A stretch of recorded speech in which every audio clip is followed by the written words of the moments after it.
Fantastic. Welcome. Good afternoon, everyone. My name is Eric Brown. I work here at the Institute, and I'm very glad that we can convene this panel. This is not the first panel that we've convened on the situation in Xinjiang, but the situation there has continued to deteriorate since the start of the year. I'm delighted that we have all of our panelists here today, many who have come from far away to be with us. To give some perspective. For the last 16 years, the Chinese Communist Party has been telling the Chinese people and the world at large that it is waging its own war on terrorism in the Uyghur homeland of Xinjiang, known to Uyghurs as East Turkestan. Xinjiang has since become the most heavily garrisoned and surveilled part of the People's Republic of China. As many as 1 million Uyghurs are detained in the Communist Party's political re-education camps, which have largely been built up since the start of the beginning of the year, where they have been subject in many cases to torture, medical maltreatment, and other forms of abuse.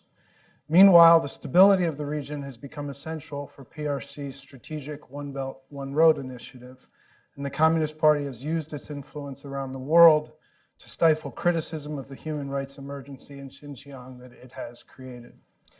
What is at stake for the Chinese Communist Party in Xinjiang? How has the PRC's conduct and repression in Xinjiang affected its foreign relations, including with Pakistan, the countries of Central Asia, and the Middle East? What do we know about the policy debates among Chinese authorities and the people of China concerning Xinjiang, and what, if any, are the dissenting viewpoints? What does the PRC's conduct in Xinjiang tell us about the nature of the Communist Party's power, both at home, and the PRC's ambitions to transform itself into a world power? Delighted, as I said, to have a number of guests from afar. Michael Clark, anybody who has undertaken to learn something about Xinjiang will know his byline. He's developed a number of great essays and books and edited volumes over the years. Just recently, he has edited this new volume, Terrorism and Counterterrorism in China, which is an enormously timely book. It makes a major contribution to the academic study of both PRC's perceptions on terrorism and its tactics and its objectives, as well as the situation in Xinjiang and how this has affected PRC's conduct elsewhere around the world. Dr. Clark is, of course, an associate professor at the Australian National University, and we're delighted to have him. We also have two contributors to the book. Sean Roberts, who I'm delighted to welcome back. He's from the George Washington University. And Andrew Small, who's very much well known here in Washington, D.C., as a senior transatlantic fellow at the German Marshall Fund.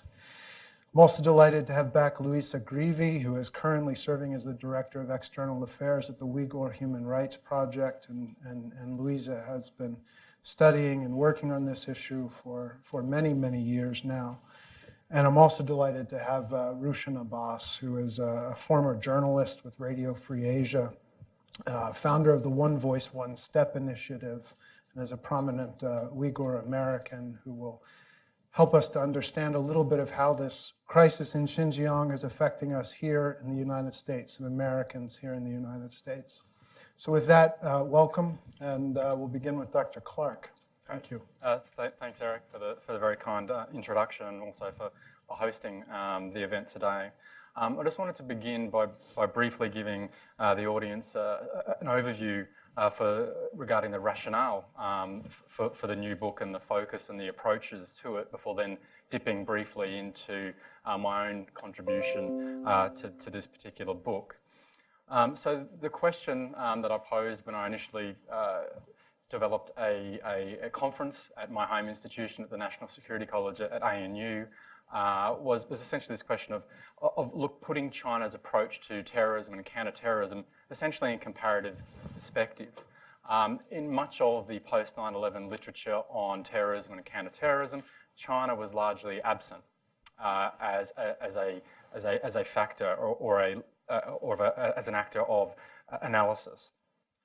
A major critique of major streams of counterterrorism, of course, waged by the United States and others around the world after 9/11, has essentially been about privileging national security in the name of counterterrorism over other particularly pressing issues, whether they be human rights or socioeconomic development. This, of course, has been amplified in the Chinese context, given that China's issues and concerns with respect to terrorism are primarily shaped by a number of core themes specifically related to Xinjiang or East Turkestan. One is the long history of Chinese attempts at the integration, modernisation of what has been traditionally a frontier region for China-based states. The second broad theme has been consistent claims by the Chinese government since 9/11 of linkages between Uyghur separatism and or terrorism with various forms of radical Islamism in Central Asia, Afghanistan and the Middle East. A third theme that shapes China's approach to terrorism and counter-terrorism, certainly in more recent years, is China's global presence and its growing footprint in a number of those core regions of the globe. So a core assumption of the approach in this book is that we need to look both domestically and internationally in terms of what are the drivers and motivations of China's approach to terrorism and counter-terrorism. In terms of the conceptual approach, I'd also note we draw in particular some inspiration from the critical terrorism studies literature.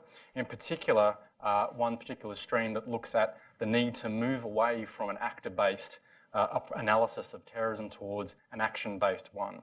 So here this suggests that terrorism is not the action of any particular type of group or of actors, but rather a method, strategy or tool that can be deployed by any actor.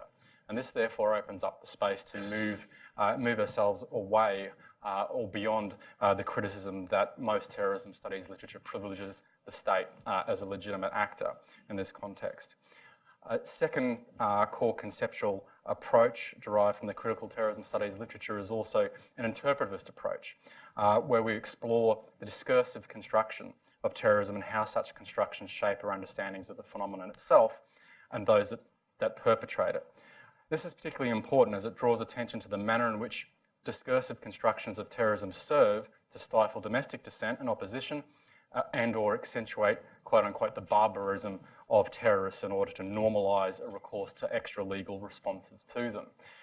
This is particularly relevant in the Chinese context and informs my own particular contribution to this volume, where I explore the effects on China's foreign and domestic policy of its reframing of Uyghur separatism towards Uyghur terrorism, and in particular the framing of it as a transnational threat and the way in which this has affected China's approach.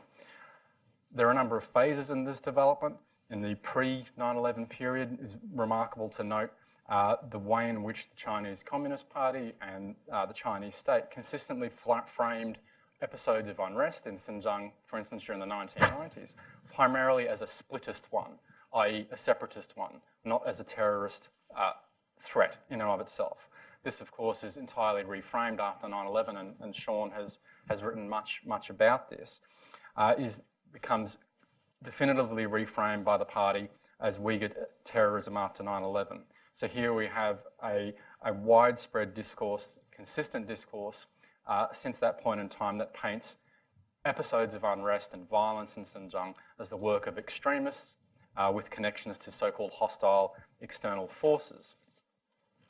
This shift in narrative has had a number of important effects. Domestically, the reframing of Uyghur separatism as Uyghur terrorism has in fact served as a cognitive threat amplifier for the Chinese state, where we have key implications for Uyghur identity and also the conditions of socio-economic development in the Xinjiang Uyghur Autonomous Region itself. In terms of China's war on terror itself, however, the most important trend here of the shift or reframing of the nature of the threat has been the development of the well-documented high-tech security state in the region and the focus on so-called de-extremification policies. And the most egregious example of which we've seen, of course, is the so-called re-education camps throughout Xinjiang. In terms of foreign policy, there's also been a number of important implications. I'll just note a couple because some of the other panelists will speak to some of these. The most important trend here, I think, It relates specifically to China's diplomacy, security diplomacy in Central Asia and the wider Eurasian region. And particularly important here is the way in which the Uyghur terrorist narrative has been embedded in China's multilateral diplomacy in the region, particularly through the Shanghai Cooperation Organization. Here we have an organization that has embedded what has been termed a status multilateralism in the region, which is primarily about the protection of sovereignty, borders, and regime security, which very much reflects China's core interests vis-a-vis Xinjiang itself. And this has been expressed practically through the development of wider SCO counterterrorism cooperation in a variety of fields, including a counterterrorism convention signed in 2009. So, just to conclude before handing to Sean, I wrap up my contribution in this book by noting a number of core trends and outcomes as a result of this reframing of the Uyghur threat, in inverted commas, as a transnational one. It reflects very much the Chinese state's discursive framing of Uyghur identity as almost a latent threat in and of itself to the Chinese state and its interests in Xinjiang. We have a securitization very clearly of Uyghur ethnic identity as expressed in the re-education camps. More broadly, in speaking to this theme of what China's approach to counterterrorism tells us about the nature of the Chinese state, I think it suggests one particularly important issue, and that is the Chinese state under Xi Jinping increasingly blurs lines between what we might term in the West state security or regime security and national security, where the two become very much united in the party's perceptions. Sean. Thank you. Sean. All right. My chapter in the book focuses on the PRC's crafting of a narrative of Uyghur terrorism and looks at some of the impacts of that. In particular, I frame this narrative as being a self-fulfilling prophecy. And a self-fulfilling prophecy in terms of public policy is when wrongful analysis leads to actions that actually make that analysis come true. So going back to right after September 11th, the Chinese government came out with several announcements, white papers, and so on, asserting that it faced a serious terrorist threat from Uyghurs. And in particular, these white papers outlined a situation where all of the Uyghur advocacy groups in diaspora were essentially part of this terrorist threat. And they were aligned with al-Qaeda, funded by al-Qaeda, and had been perpetrating terrorist attacks, planned terrorist attacks throughout the 1990s in the Xinjiang Uyghur Autonomous Region, or the XUAR. Looking at that assertion, we can see that throughout the 1990s, there were various incidents of violence in the XUAR. But analyzing all of them together, it's very difficult to characterize any of them as a terrorist attack, conclusively at least. There's some that could have been terrorist attacks, but even if that was the case, there was no claiming of them as being terrorist attacks, and no organization that could be seen as perpetrating them. Also, I want to point out that the definition I'm using for terrorism in this context is an attack that's deliberately carried out against civilians, is premeditated, and has political purposes. Much of the chapter, however, focuses on how this narrative that the PRC created early on after September 11th spread over time. In particular, they focused on a group called the Eastern Turkestan Islamic Movement, which was little known at the time, or virtually unknown at the time. And it was successful in not only continuing to assert this narrative inside China, but also to spread it internationally. So you had political scientists and terrorism experts repeat much of this narrative and plug in the Chinese example in comparative studies of terrorism. And I think this was very problematic and led to a normalization of the idea that there was a serious Uyghur terrorist threat in China. Also, as part of that, both the US and the UN recognized ETIM as a terrorist organization, put them on terrorism watch lists, and that had further implications that were essentially reinforcing China's approach to Uyghurs as a terrorist threat. ETIM still creeps into the news. People still talk about ETIM, including the Chinese government, and they frame all of the terrorist threat that they face as coming from this organization. However, in my own research, I try to unpack what is this group and whether they did exist or still exist. And I found that they did exist in the late 1990s into 2001 when the U.S. attacked Afghanistan. At that time, they were a very small organization that was trying to train Uyghurs in Afghanistan to start an insurgency within China. By all accounts, it seems that they were not successful. They maybe had a dozen or so people come through these training camps. There's no evidence that any of these people ever went back and perpetrated any kind of violence inside the XUAR. And the leader of ETIM, Hassan Massoum, was killed in 2003 in Pakistan. And with that, essentially, this organization ceased to exist in 2003. And we don't really hear much about any kind of organized Uyghur militant group until 2005, when we start to see YouTube videos coming out of a group called the Turkestan Islamic Party, or TIP. And a lot of the studies subsequently have conflated these two groups. There is some connection, but essentially they're very different organizations. ETIM never was able to establish a constructive relationship with Al-Qaeda, which felt that they were just focused on China and not interested in global jihad. TIP was actually an organization which maybe only had, for a long time, one person in it. And it was somebody who had been associated with ETIM. His name is Abdul Haq. And he was the one person in these YouTube videos. And we saw YouTube videos going to the Beijing Olympics showing explosions in China and threatening that there was going to be Uyghur terrorist attacks during the Olympics, which there were not, of course.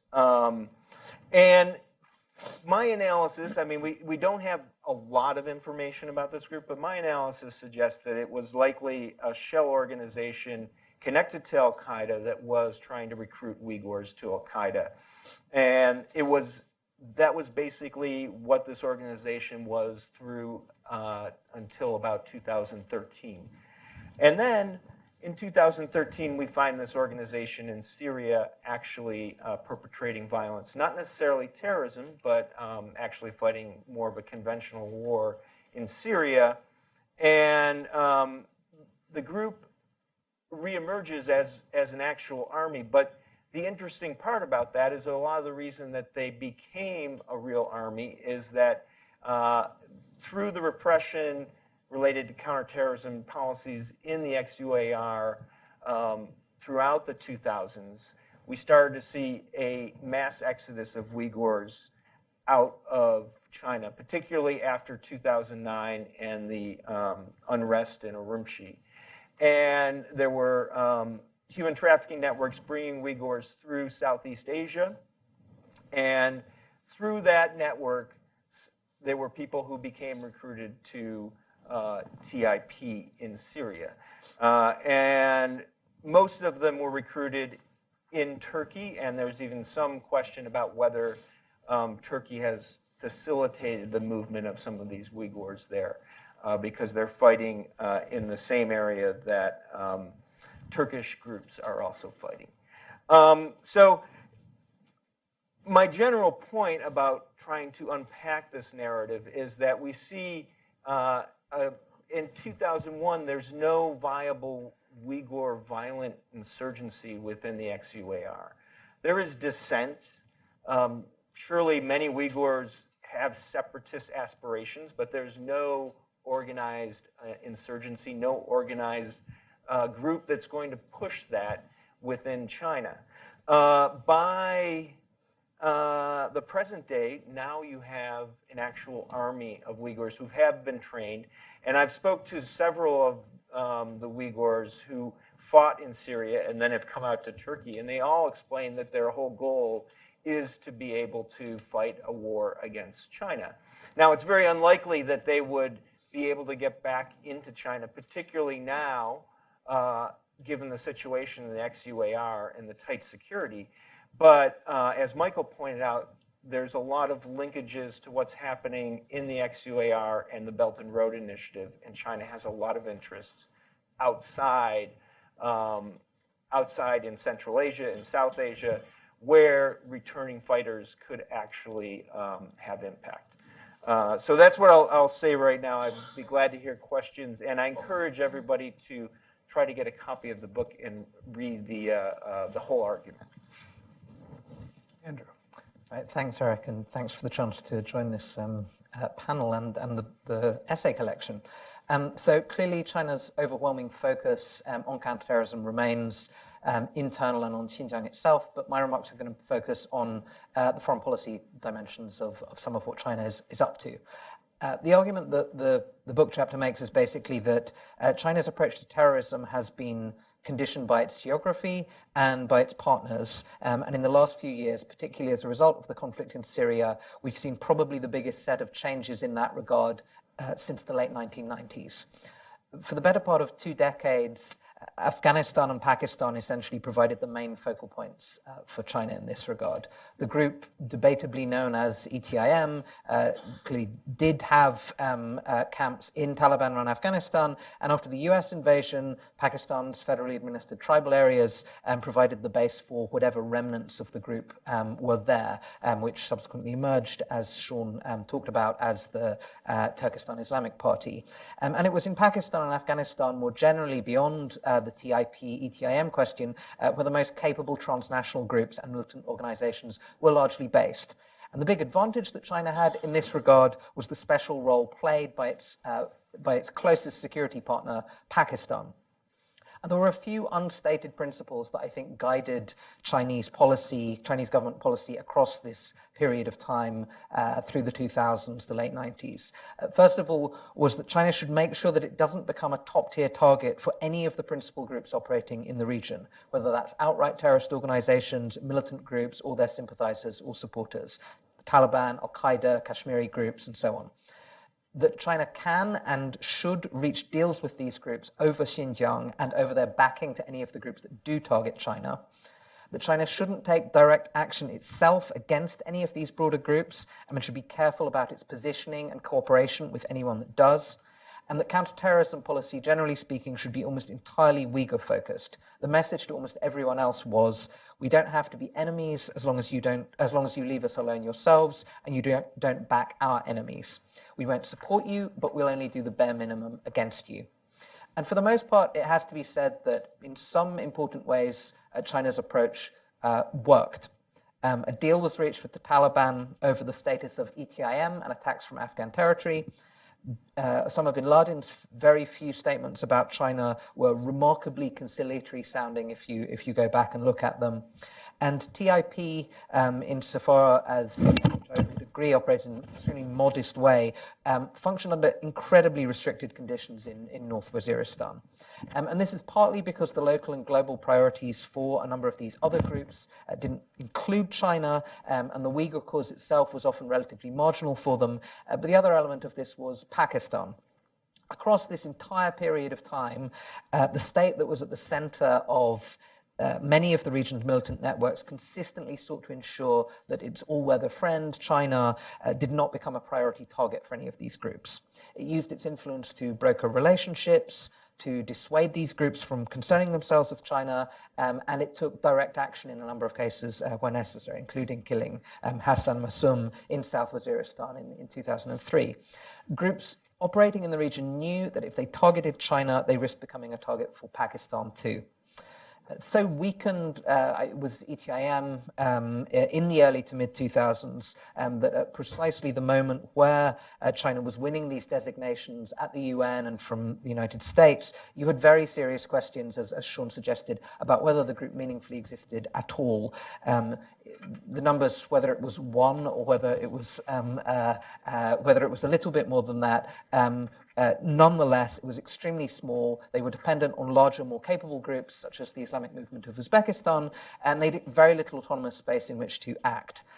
Even later on, when they were able to generate propaganda materials from around 2008, maybe a little earlier, the capacity to launch attacks in China or on Chinese targets anywhere else was extremely limited, and there's very little evidence of their role in any of the attacks on the Chinese mainland. These conditions have all now significantly shifted. In South Asia, Pakistan's capacity to control militancy in its neighborhood, particularly since the rise of the TTP, has been eroded. Pakistan itself is no longer the home of TIP.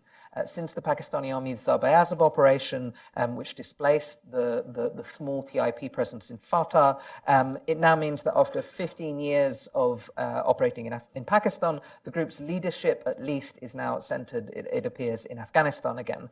But as Sean mentioned, the principal theater for the TIP has also moved. The largest number of fighters are in Syria, operating with what, in its latest evolution, is Hayat Tahrir al-Sham.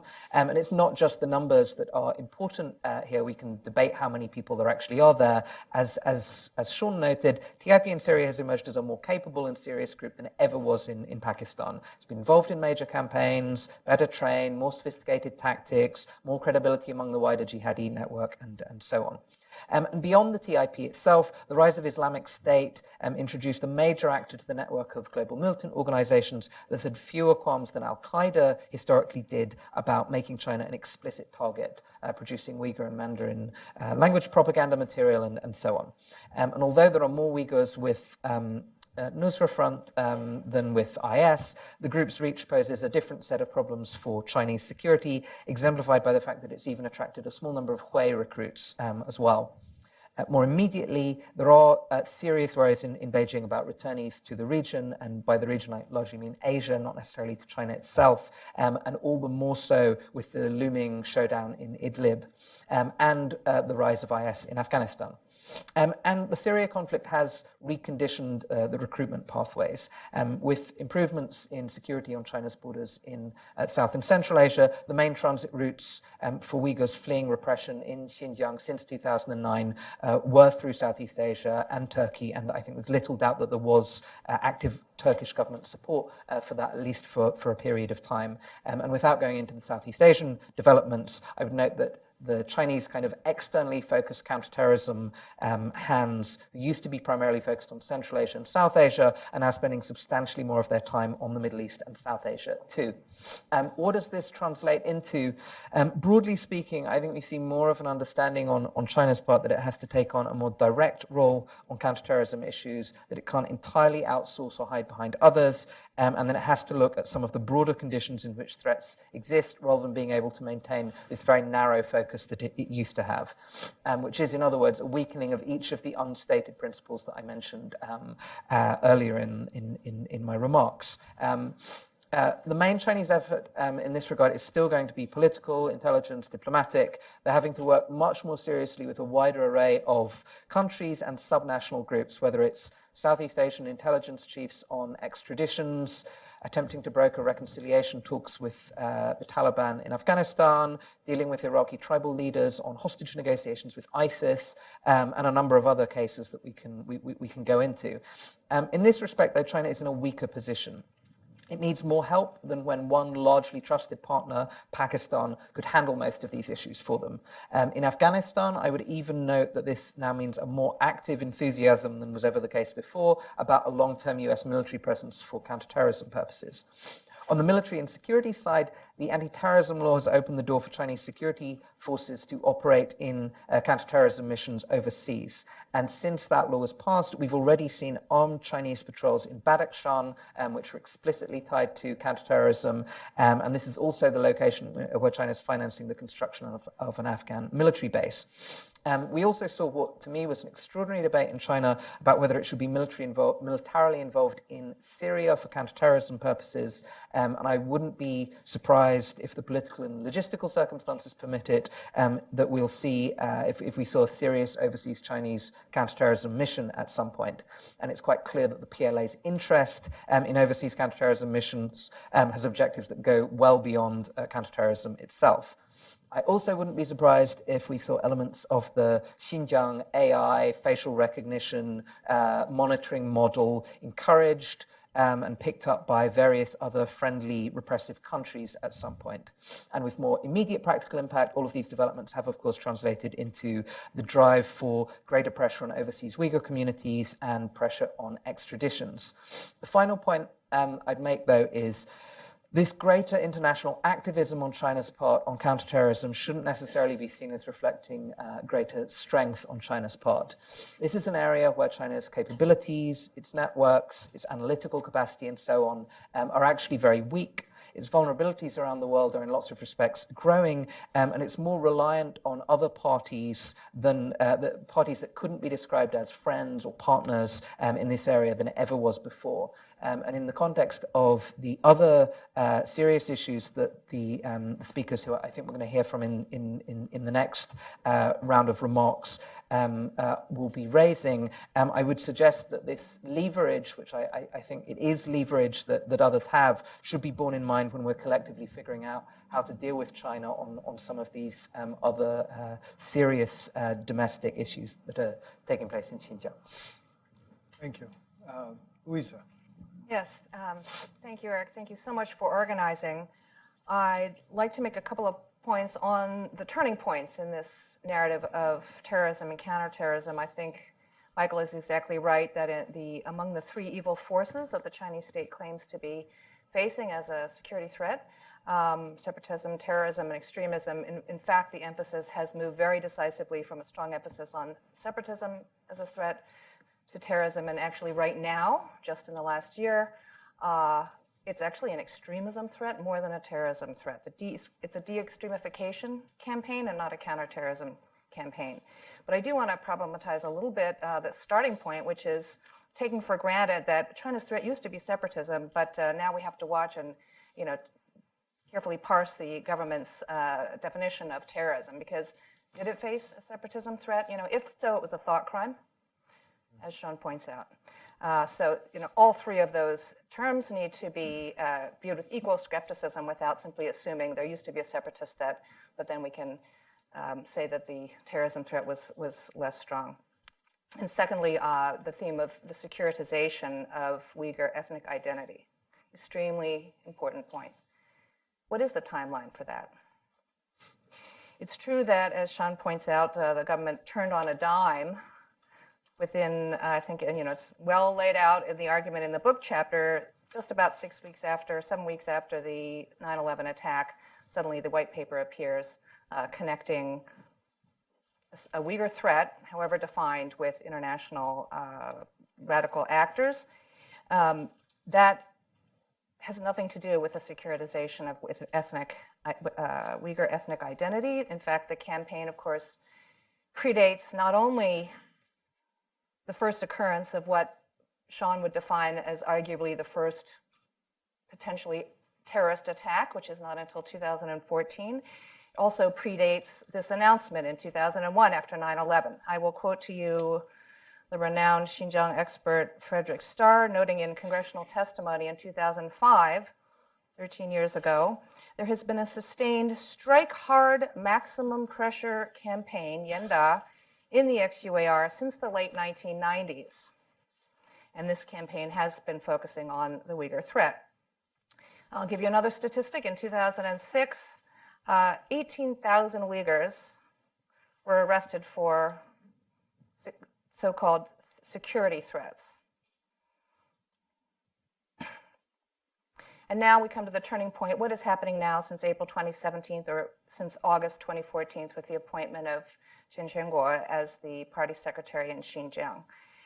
So these shocking policies, which horrify everyone who looks at them, can truly by no stretch of the imagination be considered a legitimate response to any concerns about civilian security, violent threats. And I'll just mention some features of this campaign quite apart from the horrifying numbers of people being rounded up. If there are 1 million people in the camps and 2 million additional people who are spending their days and sometimes their evenings in so-called daytime political indoctrination classes, coming home only to sleep.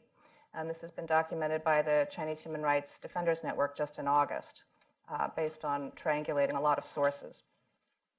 The campaign goes much further in terms of securitizing Uyghur identity itself.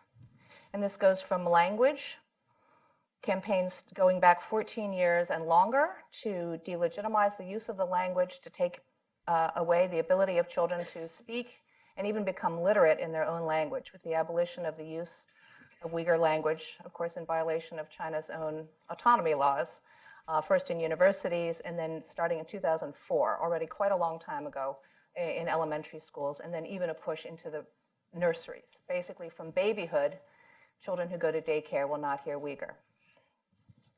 That's language, and our organization has issued 2 in-depth reports on that. Then the promotion of intermarriage, which has gotten a little bit of attention. This has been mostly an initiative, as far as we can tell, from some local governments in Xinjiang, a couple of counties offering on their own initiative 10,000 yuan per year for any family that's interracial, none for same race in Xinjiang. And then finally, we have new reports about another stage of life and death and the transmission of cultural identity, which is death and burial. So we know just in April this year, authorities in Bhutan set up a surprising number of new cremation centers. They called them burial management centers, certainly part of what the Chinese state has said throughout the country as part of modernizing or sinicizing religion. But these centers, supposedly, which opened in July 2017, the reason given by one official contacted by Radio Free Asia were, it's part of the 4 orders that we implement here in local government in Xinjiang. And what are the 4 orders? Promotion of Chinese-style religion, so sinicization of religion, encouraging residents to self-report and criticize their own behavior, opposing religious extremism, and expressing gratitude to the Communist Party. So opening these cremation centers was not, like in other parts of the country, to save valuable urban land. It really was part of the campaign to ensure, to remake the culture of the region. So at the very least, the policy of forcing Uyghurs to cremate their dead instead of burying them is an attempt to wipe away another distinctive marker of Uyghur culture. As one Uyghur analyst put it, controlling burial prevents Uyghur religious figures from preaching on the meaning of life and death, heaven and hell, and thereby controls every aspect of Uyghur life from birth to death. And some have speculated about an even more sinister purpose for such cremation centers. And finally, family separation. I commend Sigal Samuel's report just released yesterday in The Atlantic under a very dramatic headline that really tells the whole story, and I know Rishan will be talking about this. Sigal Samuel saying, China's jaw-dropping family separation policy, children and parents are being ripped apart on a massive scale. It may rob an entire generation of their Muslim identities. This is certainly what happens when parents are taken away into these indefinite detention camps and the children are left. Are they sent to orphanages? Many are not even allowed to stay with grandparents, but are taken by the state. Overall, this gives a picture of a policy that is not focused on militancy, but is rather focused on identity. So it's now reasonable to ask, where will this lead? We don't have any evidence about and no documentation about state policy intentions. What is the end game of the camps and the rest of these policies? But think through the practical choices facing both the local and national governments in China now that they have these people in camps. If you had broken up families, arrested hundreds, possibly thousands of intellectuals and business leaders and entertainment figures, sports stars, taken children away from their parents, brutalized hundreds of thousands of young men, and been responsible for the death in custody of many people, young and old.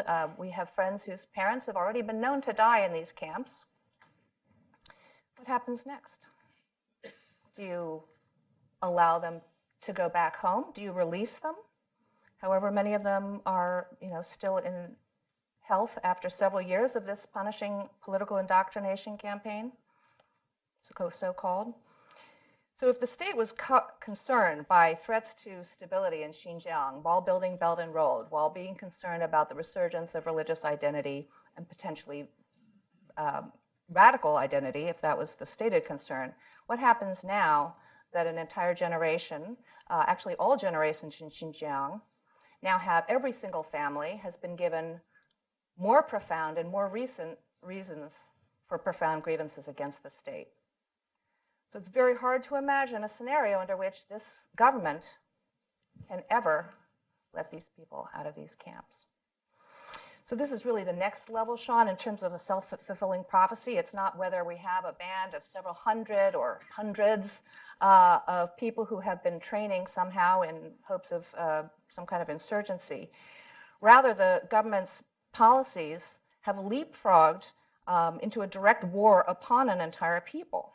So this profoundly traumatized ethnic group with a strong identity, despite these long-standing assimilation policies, is now effectively in the 24-hour custody of the state. Altogether, there are 11 million, according to Chinese statistics. What can it do with them? So as horrified as we are in trying to grapple with these numbers, many places 1 out of 10, some places 1 out of 6 adults are in a camp. Businesses are shuttered, children are taken away. But it's not going to be the end of the story. So this is another turning point. We're trying to acknowledge where we are now, but what if today's crimes are actually precursors of even graver crimes in the future? So the policy implications are really very clear. It cannot be business as usual. Our own American pension funds should not be making profits from the companies that are selling the security equipment that's facilitating this ethnic suppression with the iris scans and all the rest. That includes Huawei, Hikvision, Thermo Fisher Scientific, and others. The officials responsible cannot be dealt with as ordinary government officials in our diplomacy. Their American sanction policy absolutely should be applied. And for academics and researchers, is it business as usual to be working with colleagues in China who may have nothing to do with the policy, to the repression in China? Or is it the fact that simply in order conduct joint research, to exchange, to maintain friendships and collegial relations, nonetheless, you must remain silent on this horrific situation in Xinjiang, where the largest number of people ever held in an ethnic containment is happening right now in Xinjiang? Is silence the price to pay for business as usual? Nobody can say, we didn't know. So business as usual is a moral abdication for which no excuse can now be found. Thanks. Rushan. Thank you, Eric. You have shown true leadership in Washington in bringing attention to these issues. I'd like to thank the audience for being here today. My name is Rushan Abbas, and I'm not a scholar, but as an Uyghur expat, I have been watching what speakers are describing here today. These days, we hear a lot about Chinese tariffs, but very little about the number, 1 million. 1 million is more than the entire population of Washington, D.C., and it's the number of innocent Uyghur people who have been forced into Chinese internment camps today.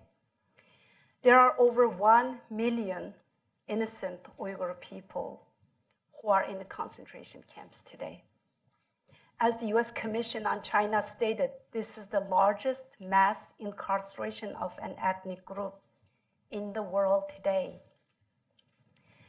China calls the camps vocational training centers, but according to witnesses and the news accounts, vocational training means armed guards, barbed wire, overcrowded rooms, malnutrition, dehydration, poor sanitation. It means being uprooted from home and family. It means stepping out of culture, identity, and religion. It means forced indoctrination. It means mental and physical abuse. It sounds like I'm describing concentration camps here, doesn't it? Since Mao's occupation of East Turkestan in 1949, the government has tried relentlessly to destroy Uyghur culture and religion. Uyghurs have been persecuted under the label of nationalists, counter-revolutionaries, and the separatists. Following 9/11 tragedy, communist authorities rebranded the effort as a war on terrorism. Today, the entire people of East Turkestan have become the victims of Xi Jinping's signature project, One Belt, One Road initiative. The entire region is branded. Punishment is cultural and collective. Over 1 million people in detention are charged with no crimes. Counties, districts, and the neighborhoods are filling quotas. China has characterized all political resistance as Islamic terrorism, and on that pretext developed a surveillance state built on DNA collection, ubiquitous cameras, facial recognition software, and GPS tracking systems on the vehicles. China has sent to internment camps Dr. Raila Dawood, an international renowned scholar studied in the US, Ablajan Aout Ayub, a pop star, Irfan Hazim, a professional soccer player, University Presidents Tashbulat Tayyip and Halmurat Gopur.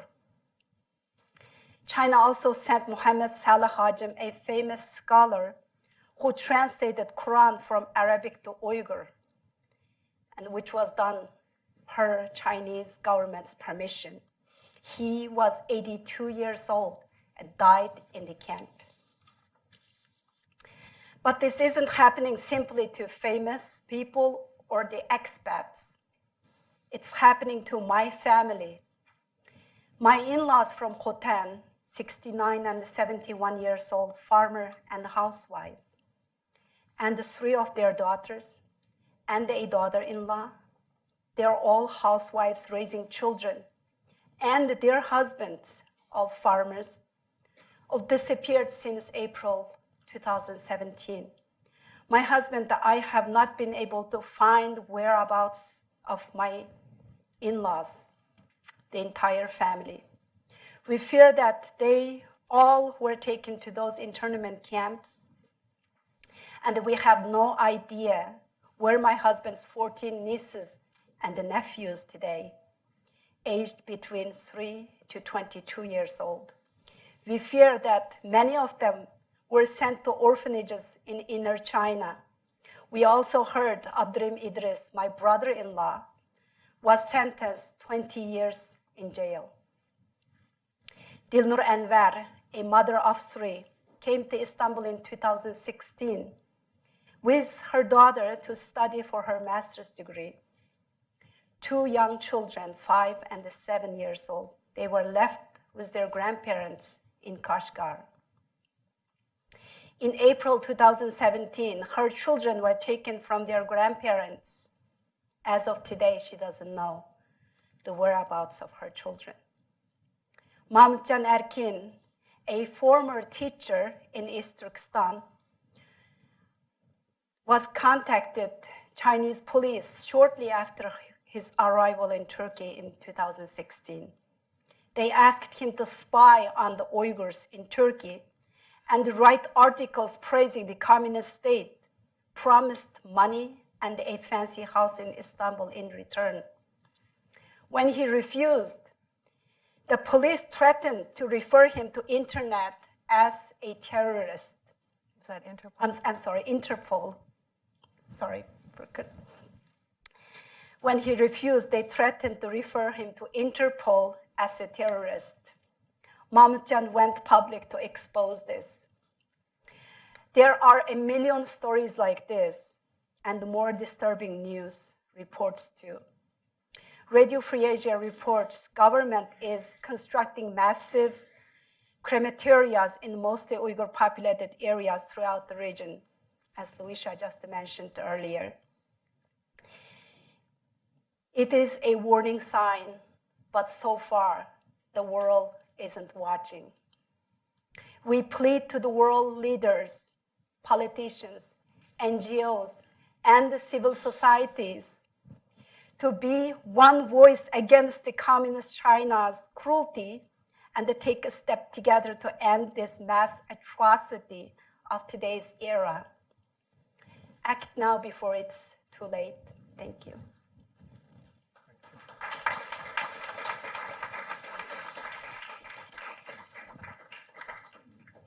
I have some questions, but would like to begin by opening it up to the wider audience. I know many of you have, sir, in the front row here. Yeah, the mic will come. Thank you. If you could quickly identify yourself. Peter Humphrey, I'm an intelligence analyst and a former diplomat. I went to Kazakhstan late last year, and one little known fact is that perhaps 10% of these people that are being arrested and incarcerated are Kazakhs. Maybe more, but no more than 20. In Kazakhstan, this is fairly well known, and the people on the street are outraged. It's as if China took its biggest gun and shot its foot off. And I think this is perhaps how we solve this problem. Because the Kazakh man on the street is saying, not 1 inch on Belton Road until this ends. And it's other Central Asians feeling the same way, because this comes across as not anti-Uyghur, but as anti-Islam. And collectively, the Central Asian republics, if they stood up against this, I think could be profoundly effective. Do you guys agree with that, disagree with that? You think that's a potential pressure point? What can we do to encourage that? Sean? Yeah, I think this is a really interesting question. One of the Central Asian states have been very quiet about the Uyghur problem historically. I call it the Uyghur problem in terms of what's happening to Uyghurs in China. They're aware of it. People on the street are aware of it. I do think it's a turning point what's happening to Kazakhs in many respects. And in one respect is the Chinese government long kind of created a wedge between Uyghurs and Kazakhs within China. And I was very surprised to see Kazakhs start to get interned in these camps. And that is only maybe bringing Kazakhs and Uyghurs closer together. Now, of course, President Nazarbayev in Kazakhstan has so much invested in the relationship with China, but I do feel that his biggest blind spot are Kazakh nationalists, because he's an old Communist Party boss. He kind of learned Kazakh as he was president, and he now he's quite good Kazakh speaker, but he wasn't when he in 1990. And so he's always been a bit worried about the Kazakh nationalists. And the people who are being interned are all relatives, and including some of them actually who are Kazakh citizens, but they're at least relatives of a group called the Oroman, who are Kazakh immigrants from China to Kazakhstan.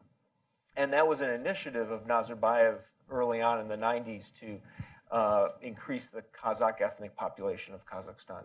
And so that group of people is very activated. I mean, I think it's the same I've seen with a lot of Uyghurs who previously were not political Uyghurs who are abroad.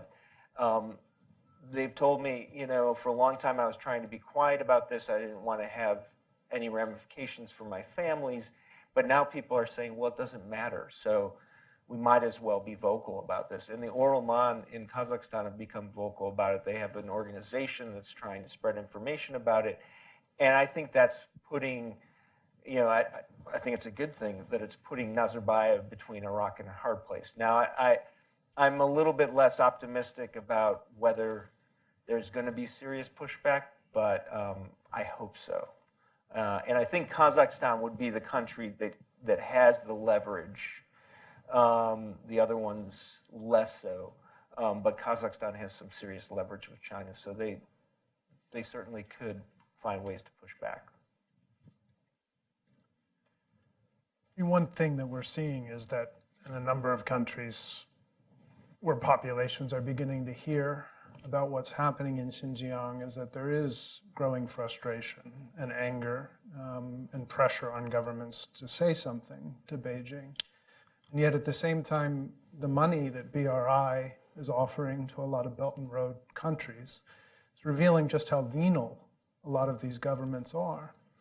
Erdogan of Turkey, I think, had a brief moment of real moral clarity in 2009 when he observed back then that the Uyghurs were facing cultural genocide. I think he understood intuitively that there was something, that it was not simply a Chinese war on terrorism, but rather increasingly a war on Uyghur culture and Islam as such. And for a long time, as you know, the Turkish Republic had provided safe haven for civil resistance to the destruction that's been going on in Xinjiang. In recent years, however, Erdogan has completely stopped calling attention to what's been happening. He himself has backed his country into a strategic and an economic situation where he desperately, I believe, needs BRI funding to maintain his government at home, and is angling for it. And as a consequence, we're seeing an enormous amount of pressure in the Uyghur diaspora in Turkey today. If this is able to consummate itself, it will be obviously extremely devastating for the Uyghurs. But in addition to that, it's a prelude to a new restructuring of power across Eurasia. Don't discount we can't discount the venality of the ruling regimes around the world and just how attractive some of this money is from the Belt and Road Initiative. It does have quite a bit of influence. I guess I do have one question for Dr. Clark and some of the contributors to the volume. I mean, you've looked at the historical evolution of the securitization strategy. Do you agree with the characterization that this has in fact become not just a war on terrorism, but as Sean had pointed out shortly after 9/11, I'd say, that it has produced a sort of a self-fulfilling prophecy and has increasingly become a Chinese Communist Party war on Uyghur culture as such, a war on the thought crime of being different? I'll jump in on that one first. I mean, I would absolutely agree with all of that, except to note a couple of important points, I think, that haven't been touched upon just yet. I mean, the issue of the self-fulfilling prophecy, and Louisa mentioned this as well towards the end of her remarks, I think is absolutely spot on. Yet at the same time as we're willing to criticize and should criticize the Chinese government, and in particular the Chinese Communist Party here, I think we all have to realize as well that this type of mass-level campaign will have unintended consequences, and we've already seen some of that already. So Louisa also mentioned the development of local government or local individual officials' own initiatives. So they've been given essentially a top-down authority to conduct these types of campaigns, which basically gives them an open slather to implement them. And if they don't implement them, then they will be either punished or disciplined in various ways. So these types of campaigns always have unintended consequences like this, and feeds into a sort of, again, a self-fulfilling prophecy, but also a sort of a self-perpetuation of the process, which leads me to think anyway that there is no good outcome here in terms of Louise's remark at the end about, what does the party state actually do now with these potentially millions of people that it is repressing. One way of thinking about this as well is the way in which the party state frames the so-called re-education centres. Ostensibly, the goal is transformation through re-education, which harks back, of course, to some of the Maoist-era thought rectification campaigns all the way back to the Yan'an period pre the establishment of the PRC. Yet what's, I think, particularly disturbing about this is the alignment of some of those continuities with the Maoist mass line campaigns with 21st century technological developments. So the development of the high-tech security state dominated by high levels of surveillance, and also essentially the Chinese state's mining of personal data, and that it collects through various measures, and using this as a form of so-called predictive policing to in turn vast numbers of people. Yeah.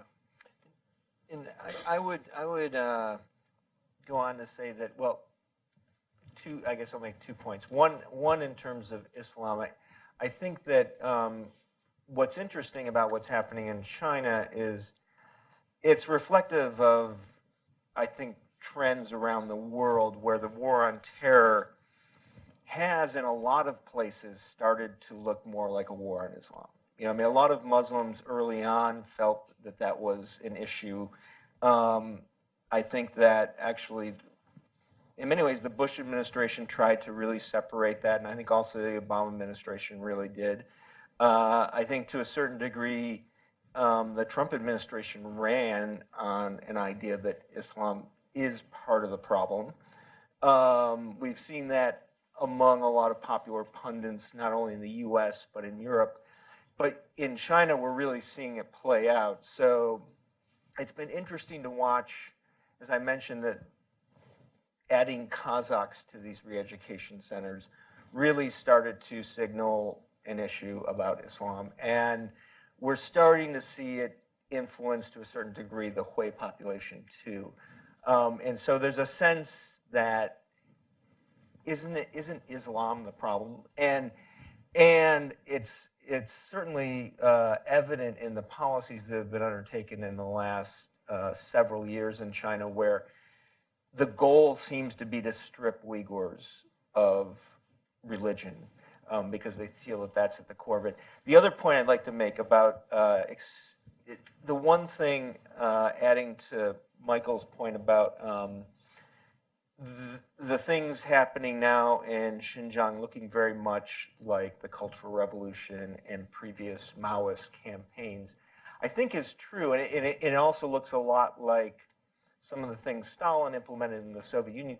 But the really concerning thing about it is that this is really focused on specific ethnic groups. I think in a lot of countries that have experienced mass repression, people have been able to get over it because everybody experienced it. I can't see this having a positive outcome because it's so obviously targeting one group. And how is that group ever going to, look at inclusion in the state as being something that they can deal with?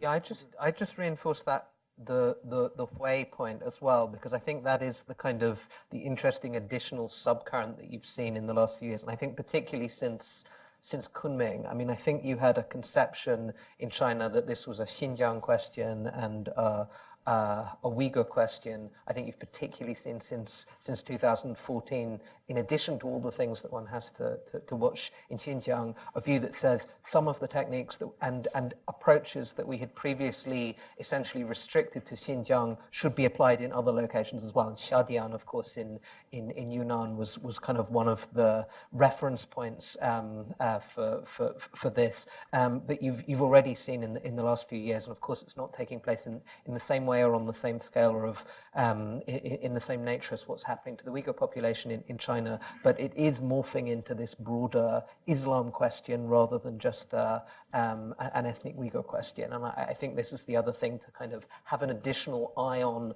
across China as a whole in terms of how some of these things are rolled out, particularly since some of the capabilities that have been deployed in Xinjiang that Michael referenced are also accessible and can also be deployed elsewhere in the country. Louisa? Just one point, Tibetans. Also, many of the techniques that Chen Chengguo brought into Xinjiang had been implemented in Tibet. So it's not only Islam, certainly it's ethnic. Right. Mike?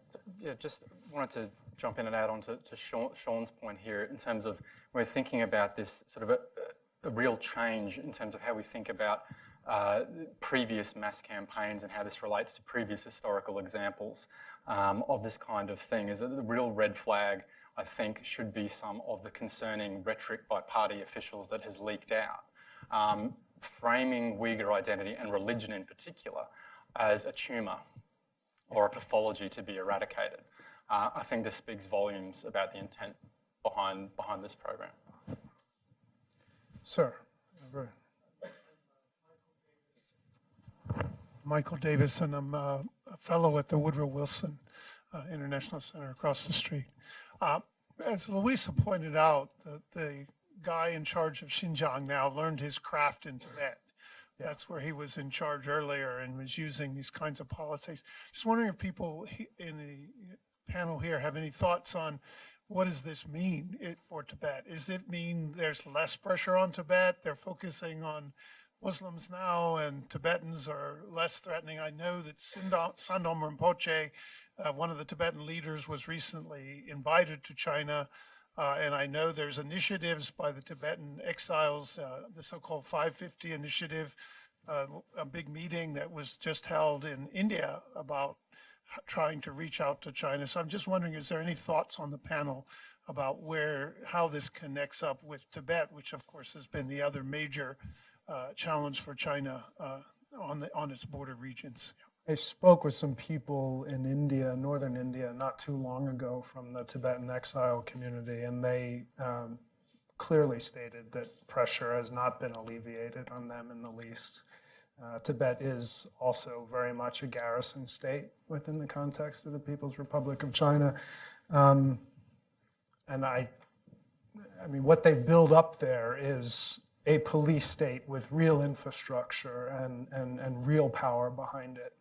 And of course, there's very little opposition and very little support for the Tibetan people as well right now. Yeah. I will make a point on the religious dimension. I think the Chinese government for a long time in Xinjiang tried to control Islam. They tried to have the concept of illegal religious practice and legal religious practice. You had imams who were authorized by the state, and I think they found it didn't work.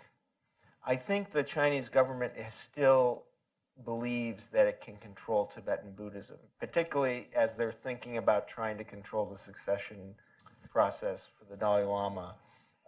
So it's interesting. That's one dimension. The other dimension is Tibetan Buddhism is very popular in the Chinese elite. So there isn't the same attempt, I think, to eradicate Tibetan Buddhism. They want to control it. They certainly want to control Tibetans. But it's a very different dimension in Xinjiang with the basic attempt to obliterate religion completely. Something that Andrew had observed about one of the likely future trends, and we're in fact already seeing it, and I wanted to ask if you could elaborate a little bit, that we're beginning to see the export by PRC of the AI-based sort of police surveillance technologies which have enabled this situation in Xinjiang. Could you elaborate a little bit on that? I mean, that whole structure and that capability is of interest to a lot of countries around the world.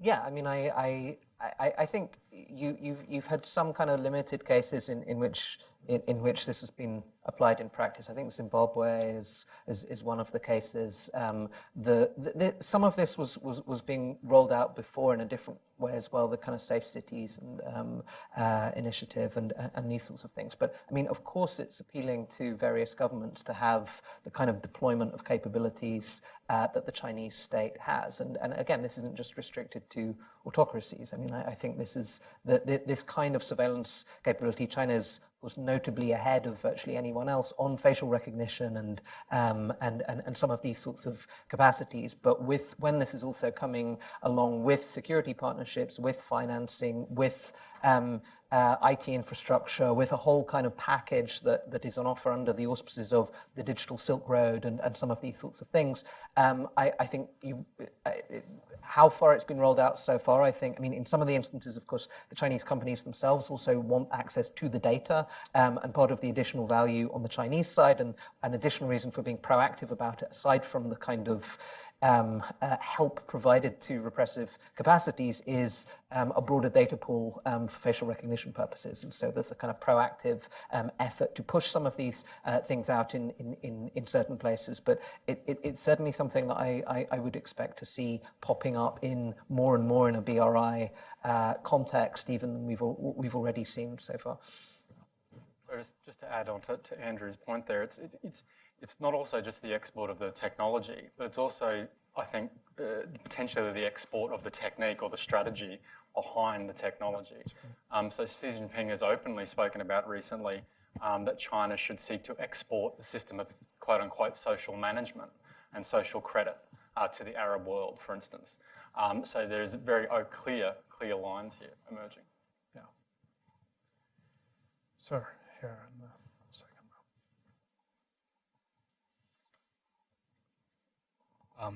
Thank you very much. My name is Jake Castle, and I'm an undergraduate student at American University.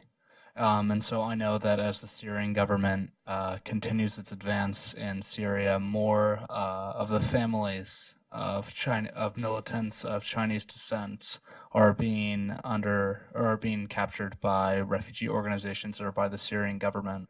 And so my question is, what reintegration process or perceived threat does China have to the families of these militants?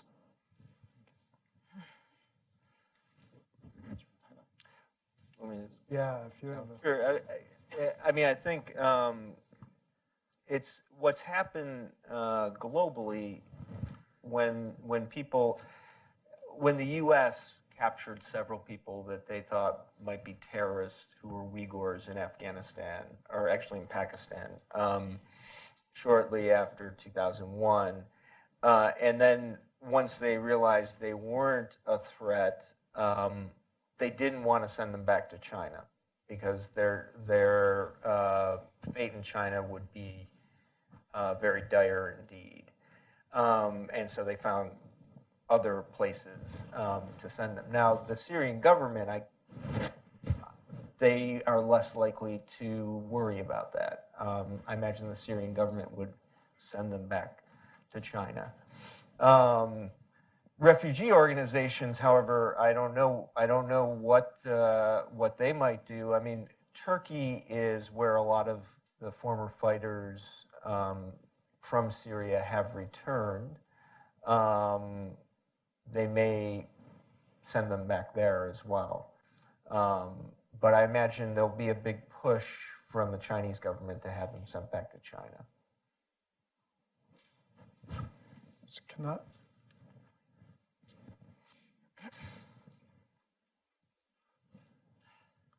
Omar Kanat from Uyghur Human Rights Project.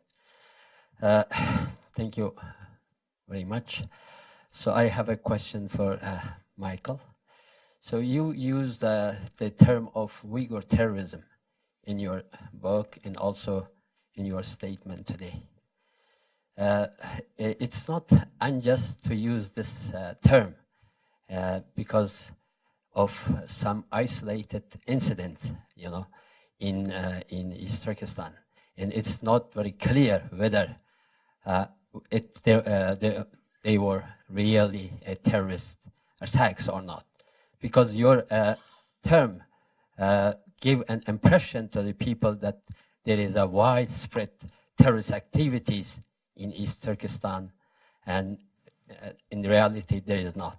And what's going on today in East Turkestan also doesn't have anything to do with the fight against terrorism or extremism or radicalism. Thank you. Sure. Thank you for that comment. I suppose I should have been a little bit more detailed in my use of the term. As Sean mentioned as well, there are a number of contributions to the book that problematise this very issue. Sean's is one of them. Raffaello Pantucci's chapter as well also looks explicitly at alleged Uyghur connections with Al-Qaeda, for instance, in the Middle East. The key issue in terms of the way in which I'm framing this is that if we take as a definition, which is the one essentially that Sean mentioned earlier, that we all refer to in the book, is that we can in fact identify, as you mentioned, a number of isolated incidents that on those measures can be defined as terrorism.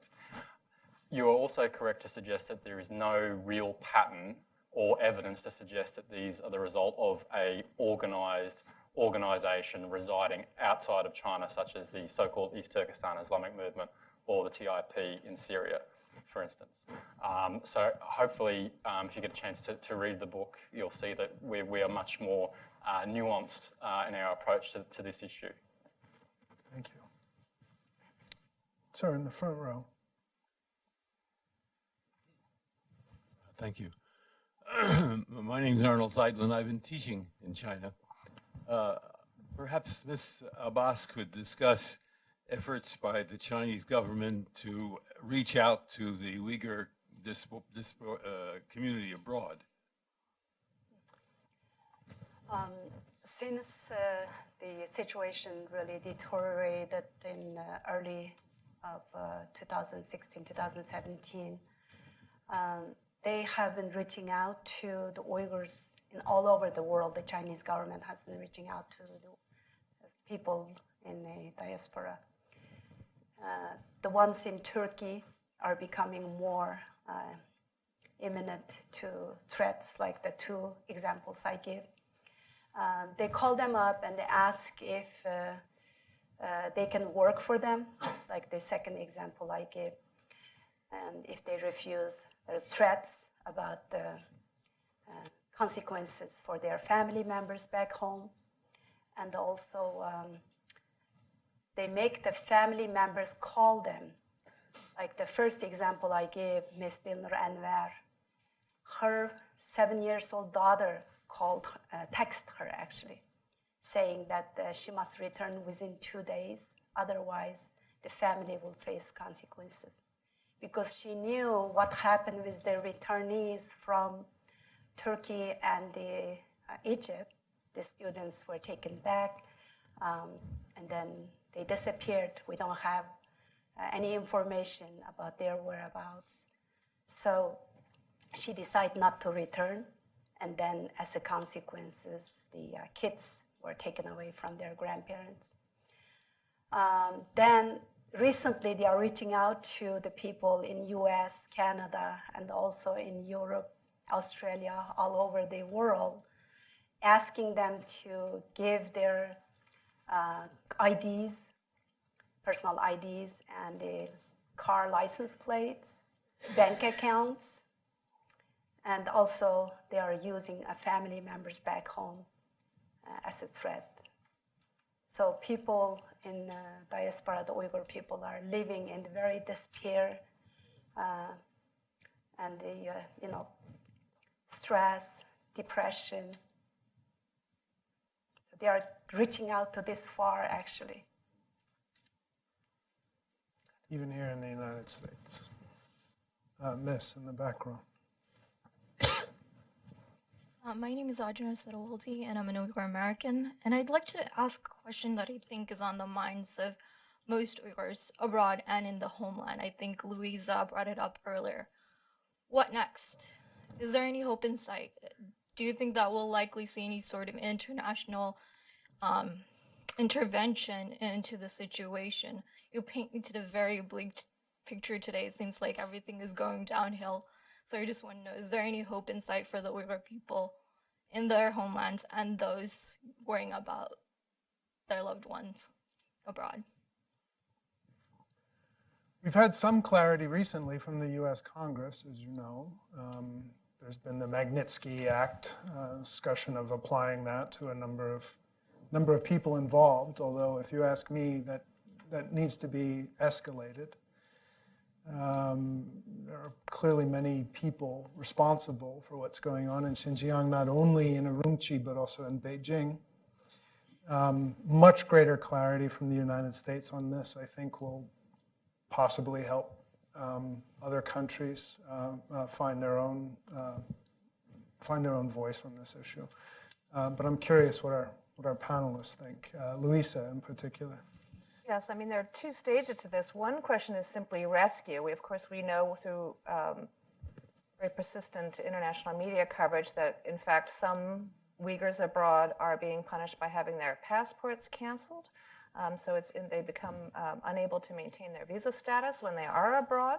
Under such stress, feelings of hopelessness and despair, at least there's a hope that they themselves will not be caught into the maw of the machine, even when their nieces and nephews, parents, and everyone else are. So what is the obligation of other countries who have people who are on student visas and so on? Can there be a policy solution so that their visas can be extended indefinitely? At the very least, don't turn away that rescue ship at the port. That's the immediate action. And then consequences for the Chinese government to change the calculus. I've painted a picture that the Chinese government has backed itself into a corner. It now has people on its hands and doesn't have anything to do with it. But it's not too late. Absolutely reversing the policy now, perhaps with the help of other countries, would be much better than continuing it. And so consequences in terms of sanctions, in terms of high-level, there are trade negotiations going on. Why isn't Xinjiang part of that conversation? Sir. Thank you. I'm Leon Weintraub, a retired member of the U.S. Foreign Service. Given the earlier discussion that made some comparisons with the actions in Tibet, I'm wondering, is there any comparison that can be made with the earlier Chinese policy of dealing with the Catholic Church in China, where there's an underground Catholic Church compared to the so-called official church from the Vatican? Luisa, would you?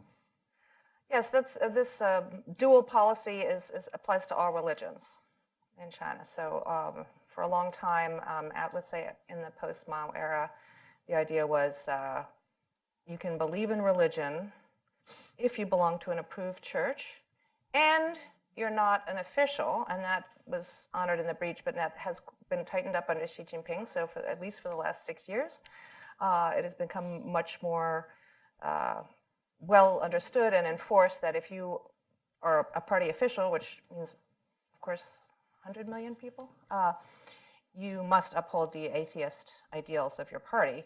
And so you'll be dismissed if you practice religion. And certainly the issue is, connection to a foreign authority is exactly the point behind the cynicization of religion policy, which has been one of many things going on under Xi Jinping that has been described and observed, but it's a bewildering array of political changes and tightening up that's happening. And one of them is the cynicization of religion to supposedly remove foreign influence.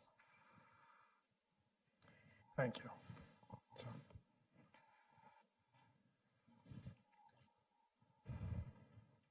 Thank you. I'm Satoshi Nishihata, Washington correspondent, Happy Science USA.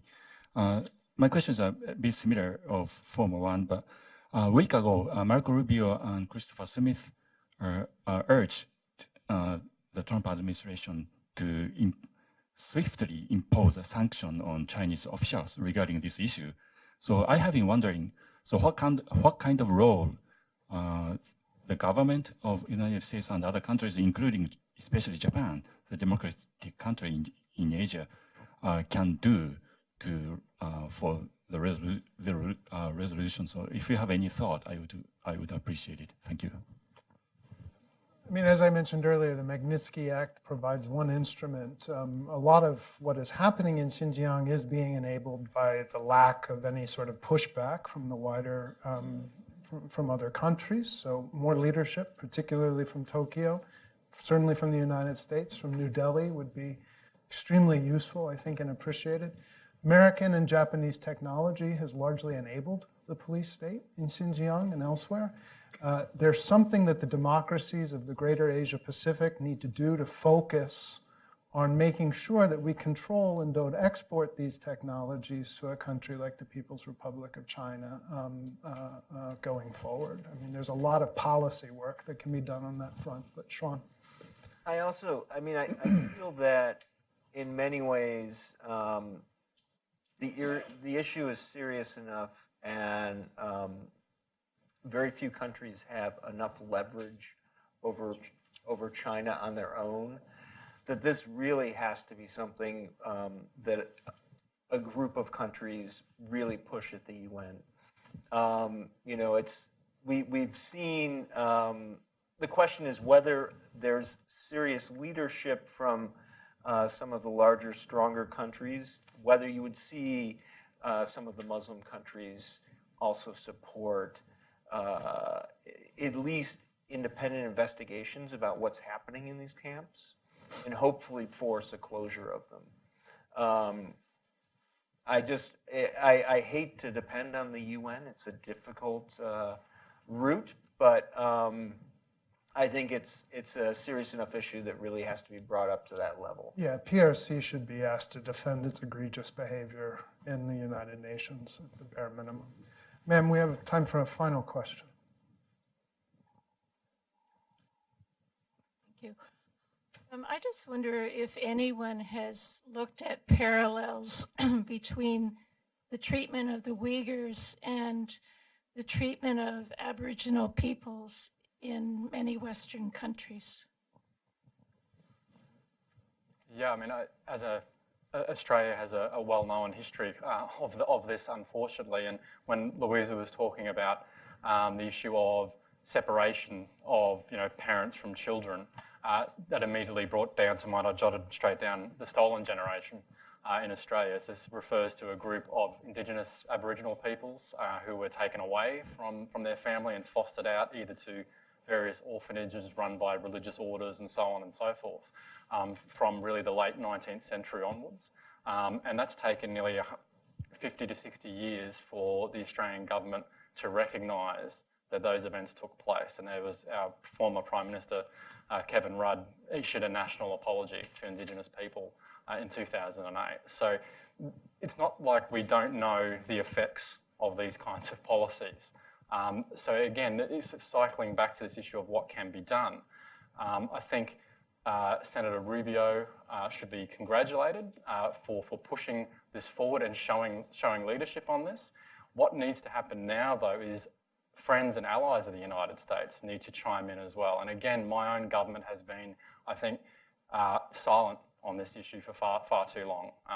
Our Department of Foreign Affairs and Trade, I know they've been working behind the scenes, but officially there's been no statement, no representation to Chinese counterparts about Australia's criticism of this. And given our record and our history of our own mistakes with Indigenous populations, we should be actually one of the first to do so. Thank you all for coming, and I really want to thank all of our speakers today. I look forward to hosting you all again here in the future. Enjoy.